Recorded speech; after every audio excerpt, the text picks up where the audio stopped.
হাইকোর্টের রায় আমরা সবসময় সেটাই মেনে নেই, কিন্তু আমরা দেখলাম যে এখন কোটা বিরোধী আন্দোলন আবার গড়ে তোলার চেষ্টা, ছেলেমেয়েরা লেখাপড়া বাদ দিয়ে এখন কোটা বিরোধী আন্দোলন করে, সেখানে মেয়েরাও করে। প্রধানমন্ত্রী আমাদেরকে হাইকোর্ট দেখাচ্ছেন, বিচারালয় দেখাচ্ছেন, আমরা প্রধানমন্ত্রীকে সংবিধান দেখাচ্ছি। সংবিধানে সুযোগের সমতা আছে। প্রধানমন্ত্রী যদি আমাদের হাইকোর্ট দেখায়, আমরা প্রধানমন্ত্রীকে সংবিধান দেখাচ্ছি। আমরা মোটেও রাস্তায় চিল্লাচিল্লি করছি না। বাংলাদেশের প্রত্যেকটা বিশ্ববিদ্যালয়ে, সরকারি বেসরকারি কলেজ বিশ্ববিদ্যালয়ের শিক্ষার্থীরা আমরা আমাদের যৌক্তিক দাবির ভিত্তিতে আন্দোলন করছি। আমরা এসব কথা পাত্তাই দিচ্ছি না যে আমরা রাস্তায় চিল্লাপাল্লা করছি। আমাদের আন্দোলন যথেষ্ট যৌক্তিক এবং আমাদের দাবি না মানা পর্যন্ত আমরা রাজপথে অবস্থান করছি, করব। আচ্ছা, আমি যদি প্রথমে প্রধানমন্ত্রীর কথাই বলতে চাই। প্রধানমন্ত্রী আমাদেরকে হাইকোর্ট দেখাচ্ছেন, বিচারালয় দেখাচ্ছেন। হ্যাঁ, প্রধানমন্ত্রী আমাদেরকে হাইকোর্ট দেখাচ্ছেন, বিচারালয় দেখাচ্ছেন, আমরা প্রধানমন্ত্রীকে সংবিধান দেখাচ্ছি। সংবিধানে সুযোগের সমতা আছে। প্রধানমন্ত্রী যদি আমাদের হাইকোর্ট দেখায়, আমরা প্রধানমন্ত্রীকে সংবিধান দেখাচ্ছি। আর আমাদের পূর্ববর্তী ঘোষণা অনুযায়ী আমাদের যতদিন পর্যন্ত আমাদের দাবি না মানা হবে, আমরা রাজপথে আছি, থাকবো। আমাদের সকল ধরনের ক্লাস পরীক্ষা আমরা বর্জন করেছি। আমরা সকল গ্রেডের চাকরিতে বৈষম্যমূলক সকল কোটা বাতিল চাচ্ছি না, আমরা সংস্কার চাচ্ছি সর্বনিম্ন পর্যায়ে নিয়ে আসা পর্যন্ত। আমরা সর্বোচ্চ 5% কোটা চাচ্ছি, সেটা যারা ফিজিক্যালি চ্যালেঞ্জ, যারা আদিবাসী আছে তাদের জন্য শুধুমাত্র। আমাদের দাবি মানার জন্য আমরা হাইকোর্টের কাছে যাচ্ছি না, আমাদের সকল দাবি নির্বাহী বিভাগের কাছে।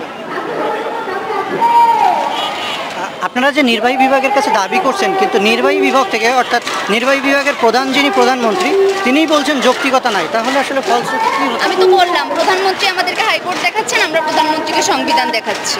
প্রধানমন্ত্রী হাইকোর্টের কথা বলছেন, আমরা সংবিধানের কথা বলছি। সংবিধানে সুযোগের সমতা আছে। আমরা কোটা প্রথা সংস্কারের ব্যাপারে হচ্ছে আমাদের কথা, আমরা মেধাভিত্তিক নিয়োগ চাই। আর দুর্নীতির বিরুদ্ধে তো আমাদের দেশের যে প্রশাসন আছে, এটা প্রশাসনের দেখার বিষয়, প্রশাসনের বিচার করার বিষয়। এটা আমাদের শিক্ষার্থীদের কাজ না। আমরা আমাদের অধিকার নিয়ে কাজ করছি। দেশের দুর্নীতির বিরুদ্ধে যাদের কাজ করার দেশের প্রশাসনের, সেটা তাদের কাজ। এই ব্যাপারে আমাদের কিছু বলার নেই। আমরা দুর্নীতিমুক্ত দেশ চাই, আমরা মেধাভিত্তিক নিয়োগ চাই। আপনারা যখন কোটা নিয়ে আন্দোলন করছেন, তখনই আপনাদের বিপক্ষে মুক্তিযোদ্ধার ছেলেমেয়েরা এবং নাতিপুতিরাও আছে। মুক্তিযোদ্ধার ছেলেমেয়ে এবং নাতিপুতিরা আপনাদের এই কোটার বিপক্ষে তারা কাজ করছে এবং তারা চাচ্ছে যেন এই কোটা যেন বহাল থাক। এবং তাদের পরিপ্রেক্ষিতে তারা বলছে যে যারা এই কোটা বাতিল চায় তারা হচ্ছে রাজাকার এবং তারা মুক্তিযোদ্ধার চেতনাকে বিশ্বাস করে না, এই বলে স্লোগানও দিচ্ছে। এবং আজকে সকালেও তারা এই শাহবাগ চত্বরে এই কথা বলেছে। কি বলবেন আপনি তাদেরকে? আমি যদি প্রথমে কোটার সংজ্ঞায় যাই, কোটা হচ্ছে যারা অনগ্রসর জনগোষ্ঠী তাদের জন্য। স্বাধীনতার 53 বছরে এসে মুক্তিযোদ্ধার পরিবার বা তাদের নাতিনাতনিরা অনগ্রসর জনগোষ্ঠীর আওতায় পড়ে না যে তাদের কোটা প্রয়োজন হচ্ছে। আর কোটা প্রথা মানে স্বাধীনতার 53 বছরে মুক্তিযুদ্ধের পরিবারকে এই 53 বছরে যত ধরনের সুযোগ সুবিধা দেওয়া হয়েছে, এরপরে কোনোভাবেই মুক্তিযোদ্ধার পরিবার অনগ্রসর নয় যে তাদের কোটার প্রয়োজন হবে।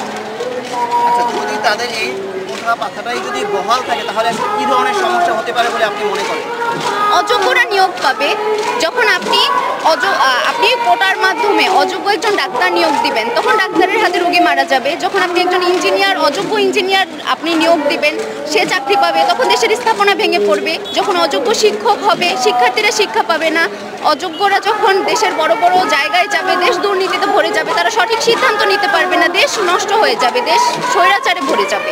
সর্বোপরি আপনি আসলে বাংলাদেশের এই বিচার বিভাগ বলেন এবং প্রধানমন্ত্রী বলেন, তাদের কাছে কী দাবি রাখতে চান আপনি?